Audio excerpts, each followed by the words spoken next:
course, we can't come to Belton without talking to South Carolina's official First Lady of Song, Miss Loretta Holloway. Here Look, she I is, got everyone. two handsome men. What a way to begin a Friday morning. Right? That's how we do it in Zip. So. It is an absolute honor to have you here with us. Thank you, Absolutely. Malachi. When I realized we were coming here, you. I'm like, Loretta, we got to get you on here. So, first of all, talk about Belton. Like, what is it like? Well, I was born and reared in Belton. Belton is famous for its standpipe, which is one of two operational standpipes in the country. And we have, of course, you saw the Callahan farms. Yes. I always loved going out there because it's so peaceful and calm. And the fruits, of course, and the vegetables are just immaculate. And you know, that is really kind of the way we're going to, I may have to start a garden of my own, the way things are happening. I'm sure you would do fantastic with everything, as you always do. Yeah, with these nails, you know, it's a given. So tell me a little bit about growing up here and leaving here and making it big. I mean, you performed for the Queen. That's correct. Right? That is something that not a lot of folks can say. I would always be in the Belton Library, which was located on another street, I think O'Neill Street. And I would always read about places, faraway places, and never realizing that my feet at some point on another would step on those same countries that I read about. Queen Elizabeth experience was an amazing experience. Right. That's why I always tell people, you never know who's in your audience. That's a good point. You never know who's in your audience, and every stage is important. Whether it's this small or, you know, you got Carnegie Hall or something like that. You got to be ready for it, and that's what you're known for, that showmanship that you have. You've been to Vegas. We got pictures with you with almost every celebrity you could name, Stevie Wonder. Do you have any favorite moments or people that you perform with? Obviously, the Queen is pretty close to the top. It's not at the top. That is at the top. I tell you, the most favorite moment of my life was when I came back to the Peace Center for the Performing Arts. Oh yeah, okay. And I did a homecoming. And I was able to see my mom and dad for the first and the last time sitting front row and center. And me entertaining, and them seeing me in all my beautiful gowns. Right. And coming up out of the ground. I mean, you know, that was at the Gunther Theater. It's an absolute show. and backed by the Greenville Youth Symphony. So. And one of the things that I've noticed in your professional life is that you've always tried to almost give an homage to how you were brought up, the state of South Carolina, your hometown. Why is that so important to you? Well, I always mention Belton wherever I am. You know, I never say, well, I'm from Greenville, you know, because it's a much more known name. I said, I'm from Belton. And so that's how I became South Carolina's official First Lady of Song.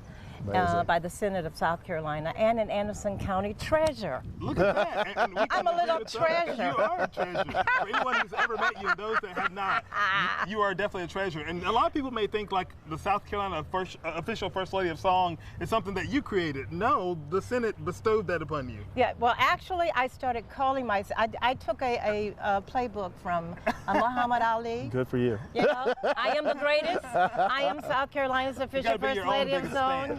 And so we had a red carpet event here in Belton. It was something I'd never seen in Belton before. We had the limousines, of course, you know, with the Holloway's funeral home. Yeah, y'all got plenty of limousines. Yeah, we got plenty of limousines. And it was a red carpet event.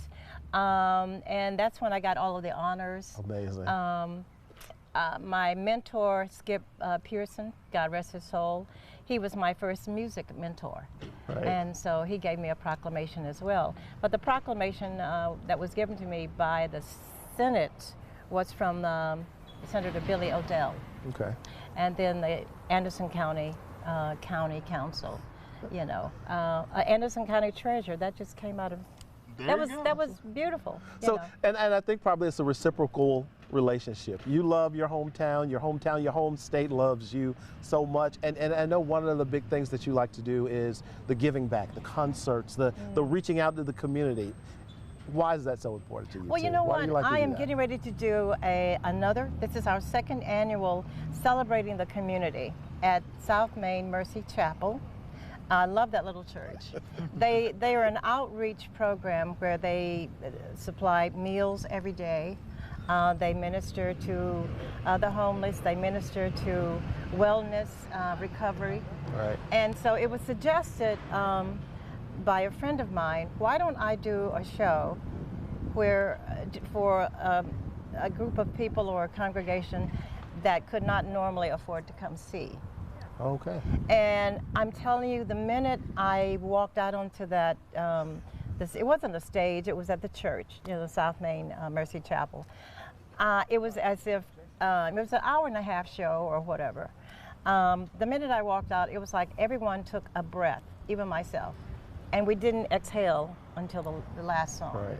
I had never felt such a wonderful spiritual moment as that whole afternoon. And I'm looking forward to it. So. And I think everybody that's ever seen you perform goes on that cathartic experience with you, which is one of the reasons why I really love watching you perform, because everyone kind of does do that. And you're just like, and no, absolutely. He's telling the truth. The whole show too. There's the mic is moving, the legs, the arm, everything. All parts are visible now, not visible. And let me ask you something.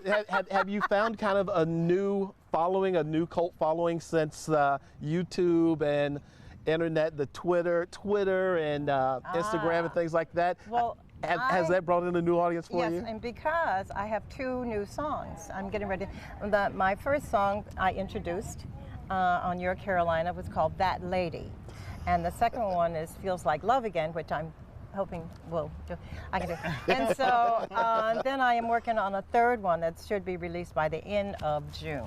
Wow. So I'm on Spotify, YouTube, iTunes. I want to get on Sirius XM, so I'm working on that. Oh, that's fantastic. Where do your songs come from? Where do you get the inspiration for your songs? Do you write a lot of your songs? Do you have a collaborator? I do write a lot of my songs, yeah. But the first song, That Lady, a gentleman by the name, and he's a playwright, he was a good friend, Joseph Jojo Williams, Jr. We had not spoken in about 5 years or so. And so he called me up and he said, Loretta, I have this song I want you to listen to. And it just resonated in me. And I said, well, listen, why don't we make a few changes, because it was originally called I'm Still That Lady. I said, why are we giving away the song at the very beginning? This is why you are who you are, because I was sitting here thinking about the title of that song, That Lady. I was like, that could go a couple of ways. Thank you very much. It can, because in the studio we were all in tears, and then at the end we were like, wow, it could be taken a lot of different ways. It could be, I'm talking about my mother, I'm talking about a lover. You could be talking about yourself. About myself. So it's not revealed until the very end. And I would like for everyone listening to go to YouTube, find Loretta, Loretta, Holloway, Holloway, because there is another lady who is deceased. Her name is similar, but Loretta Holloway, That Lady, and Feels Like Love Again. Go do it right now. And then we're going to take a little break, and we're going to get a performance of Loretta. More from our Zip Trip here in Belton coming up next.